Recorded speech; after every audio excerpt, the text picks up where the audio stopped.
how much was the first mortgage on the house? This was a first and a second situation. Normally, if anyone would consider doing this type of loan, anyone out there, you're watching, you understand clearly, you're going to do only first position. Rarely you're going to find investors going to do second position. In this case, I actually done a second position because my investors, because of the high risk that they're willing to take on hard money loans here in LA, they're going to take a higher percentage for second position especially. So imagine if the first right now is 12%, you can imagine what was the second like. The second like was really expensive.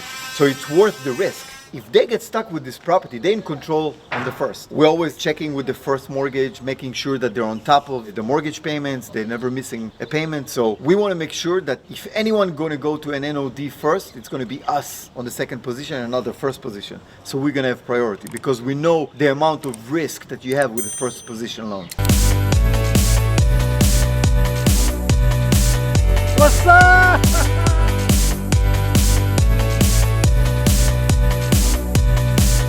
Got two people in the office today. President's Day. Why are you here today? Because I gotta make money. What's President's Day? It's What? just a Monday. Why do you need to make money? I need a Lambo. The president's not gonna get me a Lambo. I'm gonna get myself a Lambo.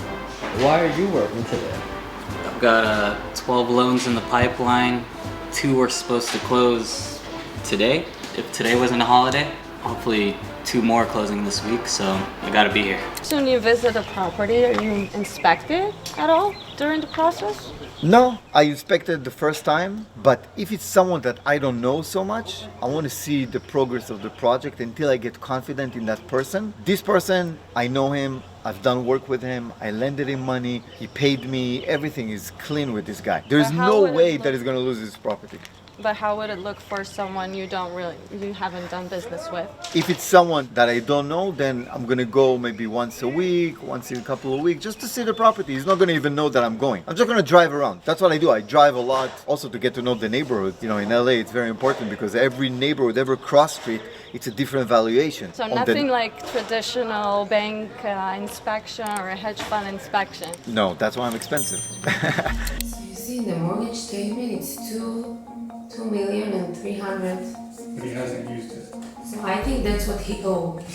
Yeah. And maybe the 100,000 he used them for the soft cost. So I think the 40 plus the 50, it's included in the 1.5. Does he know that our rates are going to be 10 to 11%? Yeah. But I want to make sure he knows that so we don't waste our time and do all this work and then he's like, oh, I don't want 11%. Yeah. It says the property is currently 3 beds, 2 baths, 1,300 square feet. Mm-hmm. He's building 5 bed, 4 baths, 3,500 square feet. So he's adding square footage. Purchase price 145. The rehab budget is 1.1. I spoke with committee this morning. They would prefer to fund 100% of the construction And less in the. and less on the initial, right? But we could probably go up to like 75. This is probably the best outcome for him is we do an initial loan of $1,058,000 and he brings 500K at closing. We have to bring money, and it's not like 100, it's $500,000. Yeah, I don't know if he can do it. he's gonna have to. If you need help getting approved for a ground-up construction loan, book a call with us at the link below in our bio. The loan amount on the first was $2.8 million. And I've done a $1 million second behind the 2.8. Extremely, extremely risky. We feel very comfortable and confident with this situation because of the borrower and because of the location of the property. So location is extremely important because location is literally the second insurance for the actual property, the actual situation, And what we're it's the doing only here. thing you can change. Yeah. If it was 2 blocks north, maybe I wouldn't do it. Maybe I wouldn't even consider a second. But in this case, I did consider a second position.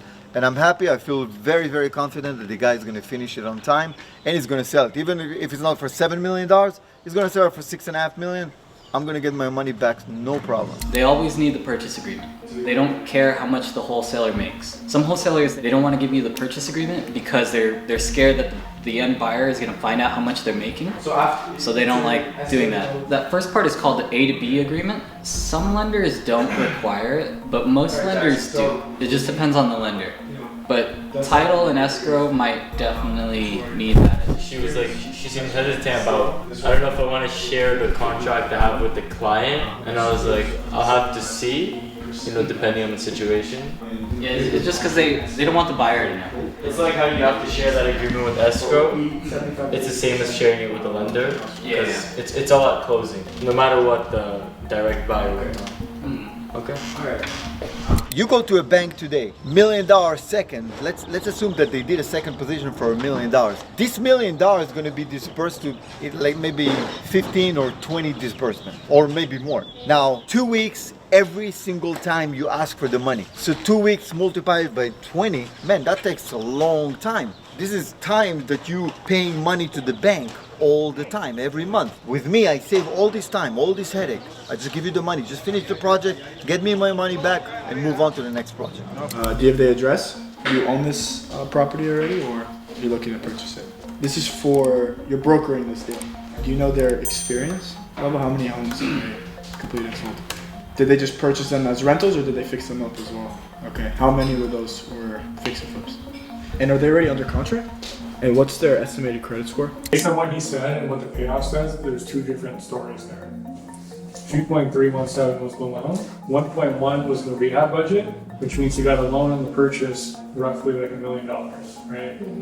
The rehab balance unused is $784,000 plus an interest reserve balance, which has not been used. Interest rate, we want to get them a good rate, so we'll do like, I think we can do 10.5 in California, fix and flip. And then that's it.